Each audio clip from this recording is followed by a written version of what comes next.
If bad luck comes your way, deal with it, get over it, and get on with it. Now, sometimes it's not even bad luck. Sometimes it's bad judgment.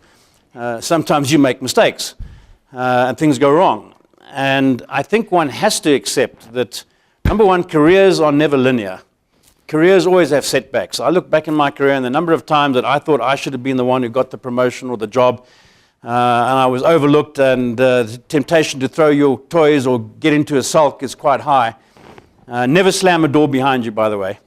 I've learned from many experiences where if you feel that you've been harsh done by and you physically or literally slam the door behind you, it's always a dumb move and you always regret it. So being prepared to have setbacks and failures is part of what I think you really need if you're going to succeed in life, because you will have them.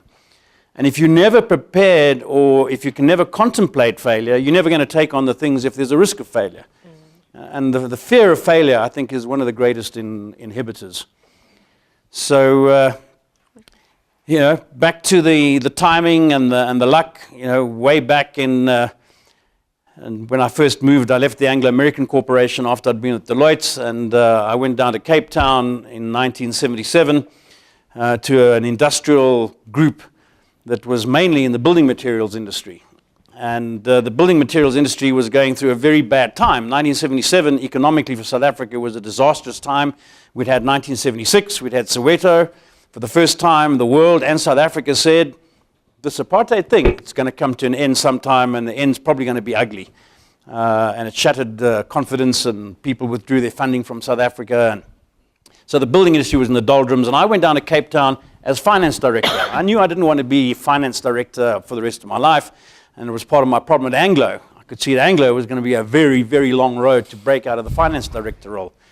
So I went down to Cape Town and joined this company, and every month the figures got worse and worse and worse. And 10 months in, the chief executive was called up to Johannesburg and was fired, and I got a call to say, Tom, we're going to need to find a new managing director for the Sam Newman Group, but you've been there for 10 months, you're the finance director, you probably know a little bit more about the big picture.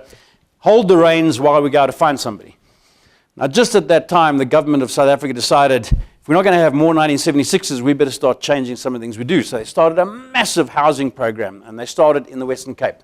Mitchell's Plain, Atlantis, enormous housing development. And up went turnover in the building industry. It was pure good fortune. It also happens, unlike this last weekend in Cape Town, which was very wet, that in the building industry, in the winter, your turnover goes down because people can't build a lot of the time. We had the driest winter for 40 years, the first 6 months I was there. So every month the figures went up, and after 6 months I got a call saying, Tom, we don't know how you're doing it or what you're doing, but you're it, you've got the job. So, there I was, 29, 7,500 people, diversified industrial company. I really didn't have the training to do this job, but the luck came my way, and, I kind of grabbed it. Things don't always work that way. In 1984, I by then left and started Boardman's, and I had my first 2 big stores. I'd launched them in Cape Town. I put my own name on it. I copied what IKEA was doing in Europe. Pick and Pay came and said to me, oh, we love your business, we love the concept, we want to buy in. So we had a long negotiation, and I sold them 50% of Boardman's, and we agreed that we would open 2 new stores a year for the next 3 years, 2 in 85, 2 in 86, and 2 in 87, and then after that we'd accelerate the expansion. I signed up for the 2 in 85, a big store in Tiger Valley, a new shopping center coming on, a massive big store in Stellenbosch.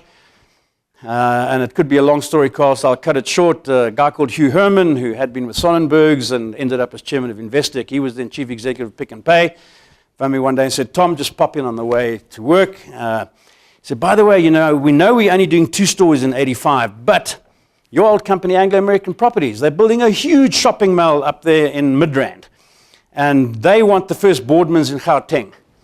And they prepare to give you 6 months free rental and shop fitting allowances. And I said, Hugh, we're up to here with these 2 big new stores. He said, I thought you might say that. He said, but look, but Raymond's Learjet's going up there this afternoon. We're going to go and have a look. Do you want to come with? I thought, I've never been on a Learjet before. This sounds quite good, You walk past all your friends standing in the queue at the airport, sink into the leather and off you go. Long and the short of it, on the way back, I had already decided to sign a lease for a third huge store to open in 1985.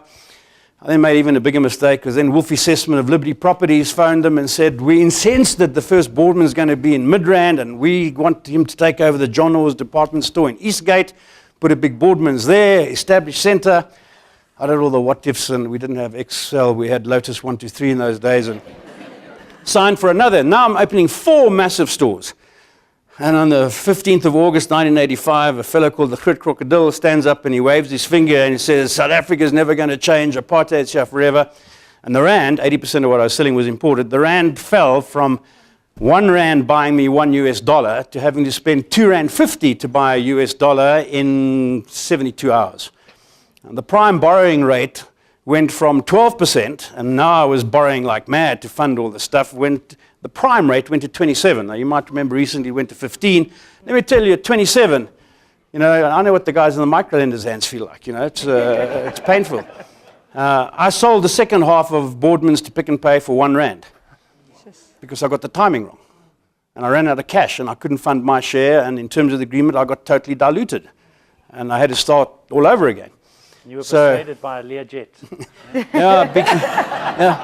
And be careful when it's all going well, because that's when you think you're smart. And actually, sometimes you were just lucky and not so smart.